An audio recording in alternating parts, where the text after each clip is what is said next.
Assalamualaikum warahmatullahi wabarakatuh. Nama saya Satria Chandra Buana dari kelas TRBU Alfa. Saya akan menjelaskan sedikit tentang artificial intelligence atau bisa juga disebut dengan AI.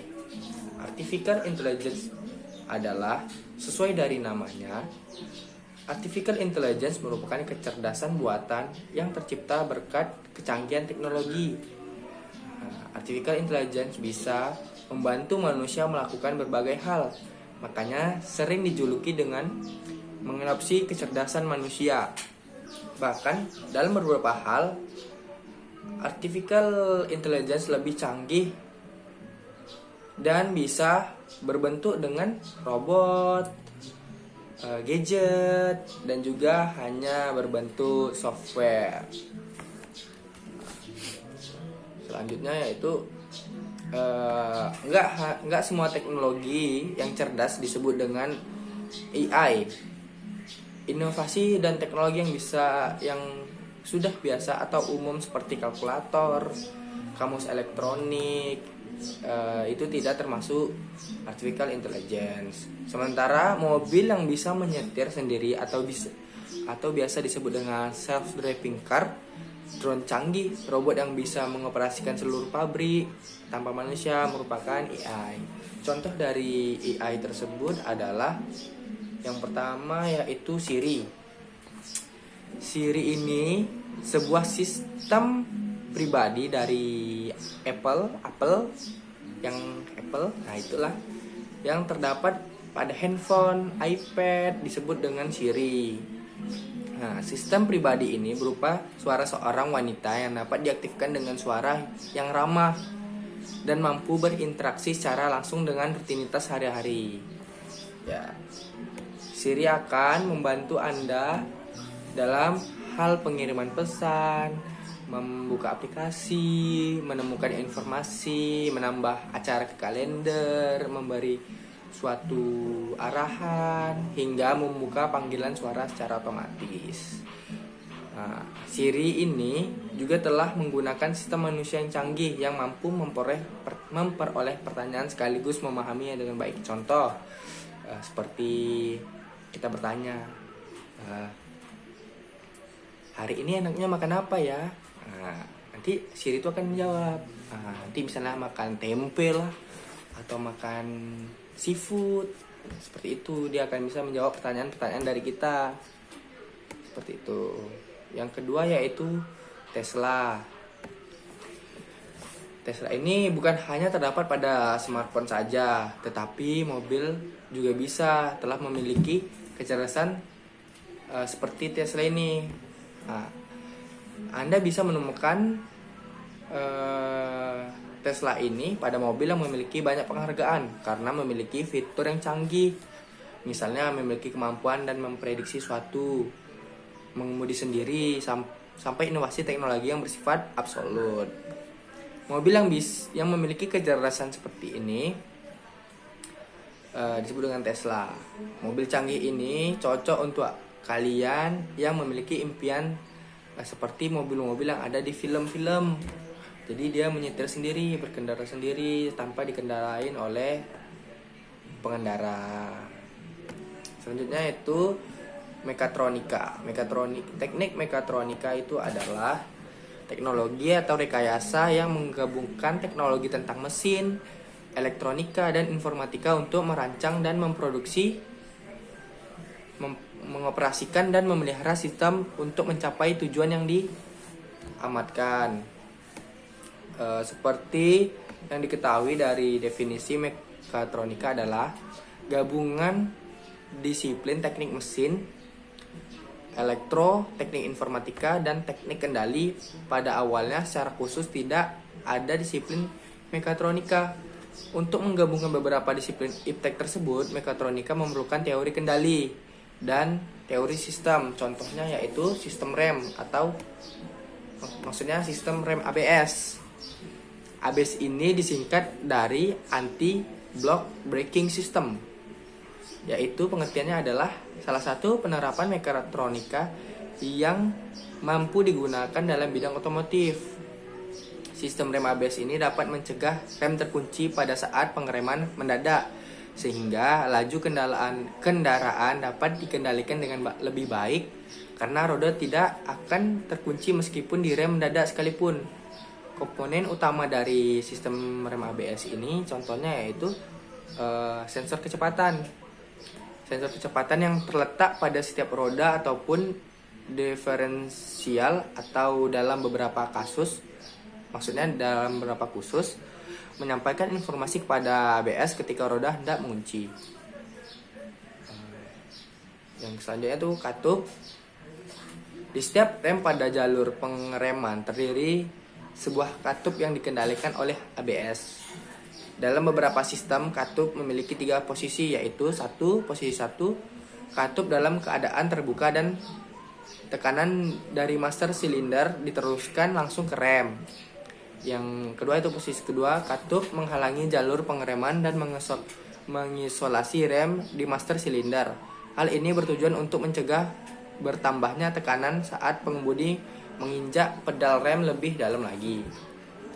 Jadi dia ngeblok gitu. Yang posisi ketiga yaitu katup melepaskan sebagian tekanan dari rem. Selanjutnya yaitu pompa. Pompa berfungsi mengembalikan tekanan yang dilepaskan oleh katup pada jalur pengereman. Yang ketiga yaitu controller. Controller itu adalah sebuah komputer. Komponen tersebut mengawasi sensor kecepatan dan mengendalikan katup.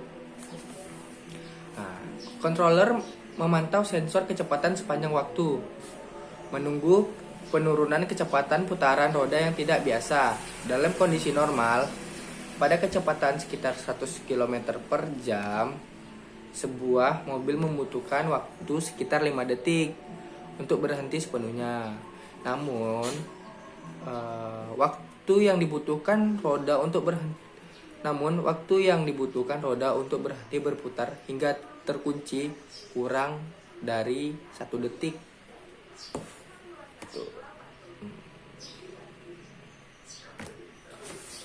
Otomasi industri dengan robotic arm. Ya, selanjutnya itu ya. Robot manufaktur yang paling umum adalah lengan robot, atau juga bisa dibilang robotic arm. Sebuah lengan robot yang terdiri dari 7 segmen logam bergabung dengan 6 sendi. Komputer mengendalikan robot dengan menggerakkan step motor individual yang terhubung ke setiap sendi. Bagian yang lebih menggunakan hidrolik atau pneumatik. Tidak seperti motor biasa, step motor bergerak secara bertahap dengan sangat cepat. Maksud saya sangat tepat. Hal ini memungkinkan komputer untuk mengontrol perpindahan robotic arm dengan sangat tepat, mengulangi persis gerakan yang sama berulang-ulang. Robot ini menggunakan sensor gerak untuk memastikan bergerak dengan jumlah yang tepat. Selanjutnya yaitu kita berbicara tentang pengertian dari hardware input, hardware output, CPU, power supply, dan hard disk.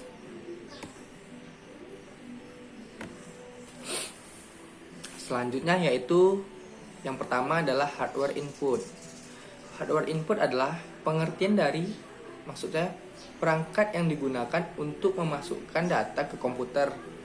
Data yang telah masuk menggunakan hardware, maksud saya data yang telah masuk menggunakan hardware input akan diolah melalui suatu proses. Jenis perangkat yang digunakan menginput dan mengontrol data ke dalam komputer ada banyak contohnya, seperti mouse, kayak keyboard, scanner, disk drive, trackball, dan juga joystick.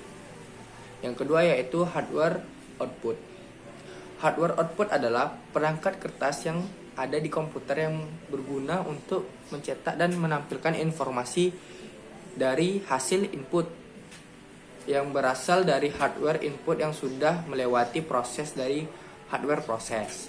Contoh dari hardware output adalah monitor, speaker, dan juga printer. Selain 3 jenis hardware yang tadi disebut, masih ada perangkat lain yang penting di dalam komputer, yaitu perangkat tambahan yang berguna untuk membantu komputer untuk menjalankan perintah dari penggunanya. Contoh hardware dari perangkat tambahan adalah hardware yang berguna untuk menyambungkan jaringan internet. Perangkat lainnya yang sering digunakan pada komputer yaitu perangkat yang menyimpan data atau storage.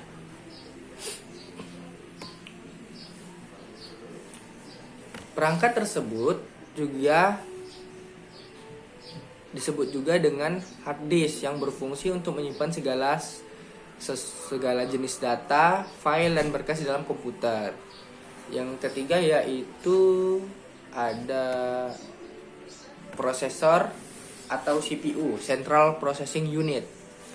Contoh dari hardware yang pertama yaitu Central Processing Unit atau disebut juga dengan CPU. Komponen yang berupa chip yang mempunyai bentuk segi empat. CPU sebagai pengendali proses kerja dari komputer dan dibantu oleh komponen lainnya. CPU berfungsi sebagai mengatur semua instruksi program yang ada pada komputer dan juga untuk tempat pengelola segala aktivitas yang terjadi di dalam komputer. CPU juga sering disebut dengan otak komputer. Yang keempat yaitu power supply. Ya. Power supply adalah perangkat yang berbentuk kotak bertegangan listrik dan tempatnya menempel pada bagian belakang setiap casing atau pelindung. Power supply mempunyai kabel power yang disambungkan ke dalam komputer hardware. Power supply berfungsi untuk mengubah tegangan dari AC ke DC, lalu menyuplai tegangan tersebut ke komponen yang membutuhkan arus dan juga tegangan listrik. Itu disebut dengan power supply dan kegunaannya. Yang kelima dan yang terakhir adalah hard disk. Hard disk adalah komponen yang berbentuk segi empat yang isinya piringan atau platter. Bentuknya mirip dengan piringan hitam, motor gerak, head, papan elektronik, dan komponen lainnya yang dibungkus oleh casing yang kuat. Fungsi dari hard disk adalah sebagai booting pada komputer. Media penyimpanan data yang berukuran sangat besar dan pengguna bisa menyimpan data yang banyak di sana, serta media penyimpan operation system yang digunakan oleh komputer. Ya, sekian dari penjelasan yang saya berikan. Semoga bermanfaat dari pendengar.